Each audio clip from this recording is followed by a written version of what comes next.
जेवढ्या मोठ्या जागा आहेत त्या सगळ्या एकाच माणसाला जात आहेत. त्या माणसाचं नाव मी पुढ्यात सांगतो, ए.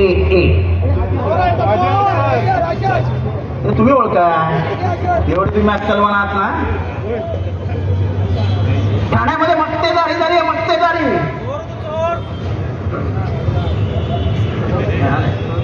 अजितदादा बोलले, अजितदादांचं हा माझा आहे का?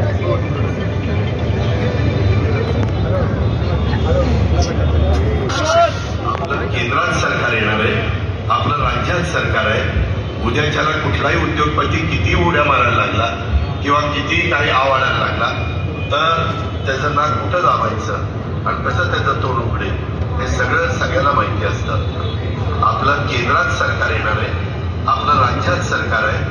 उद्याच्याला कुठलाही उद्योगपती किती उड्या मारायला लागला किंवा किती काही आवाडायला लागला तर त्याचं नाक कुठं दाबायचं. आता उद्योगपतींना दम, सर्वसामान्यांना दम, टपरीवाल्याला दम. अरे तुमच्या बापाचा महाराष्ट्र आहे का? हे अजित पवारांना घडवलं कोणी? आणि त्या शरद पवारांनी उभ्या आयुष्यात महाराष्ट्रात कोणाला दम दिलेला नाही. आणि दम देऊन मतं मिळतात काय? म्हणजे उद्योगपतींनी लक्षात ठेवावं, आमचं वरती पण सरकार आहे आणि खालती पण सरकार आहे. त्याच्याने काय बिघडतं? या चाचा डरते क्या किसी के बात को?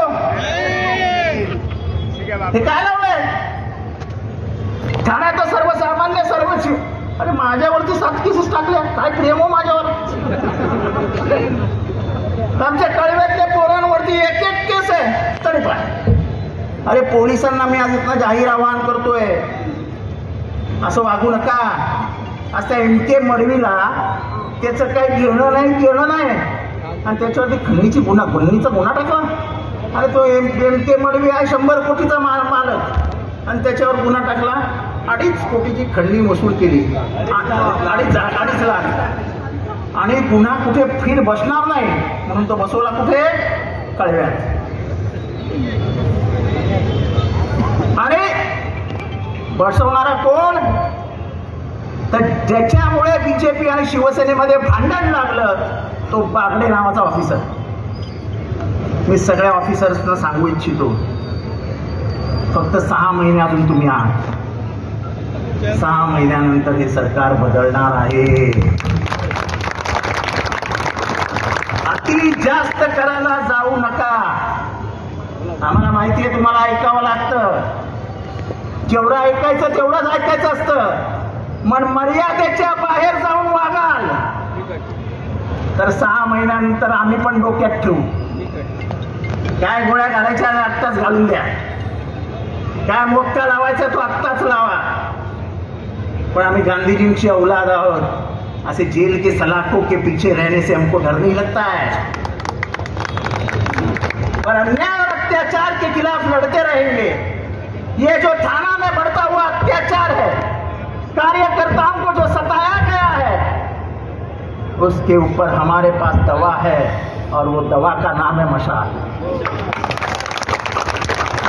ये मशाल तुम्हारे में जो गुरूर है, जो तुम्हाला मात चढला आहे, तो मात जाळण्यासाठी त्या मशालीची बटणं दाबली जातील. निवडणूक आता शिवसैनिकांच्या, राष्ट्रवादीच्या कार्यकर्त्यांच्या हातात राहिलेली नाही. आता ही निवडणूक भारतीय जनता विरुद्ध खोटारडी भारतीय जनता पार्टी यांच्या विरुद्ध आहे. आणि भारतीय जनता पार्टी म्हणजेच शिवसेना शिंदे आणि राष्ट्रवादी अजित पवार, 2 गद्दारांच्या जीवावर सुरू झालेली ही सरकार आपल्याला खाली खेचावं लागेल. राष्ट्रीय सरकार आपल्याला बनवावं लागेल आणि परत एकदा मोदी सरकार नाही तर भारत सरकारचं निर्माण करावं लागेल. आणि तो निर्माण करण्यासाठी तयार राहा. आणि मला कौतुक वाटतं राजनजी की एवढी पोरं, एवढी बायका कुठून आल्या, ऊन जे आपल्यालाही सहन होत नाही तरी पोरं उत्साहाने चालवत होती, बायका उत्साहाने चालवत होत्या. खरोखरच तुमच्यासमोर नतमस्तक व्हावंसं वाटतं. कार्यकर्ता पेटला की काय होतं हे इंदिरा गांधींच्या काळात आपण बघितलं आहे की इंदिरा गांधी अशीच जनता रागवल्यानंतर स्वतः इंदिरा गांधींचा पराभव झाला होता.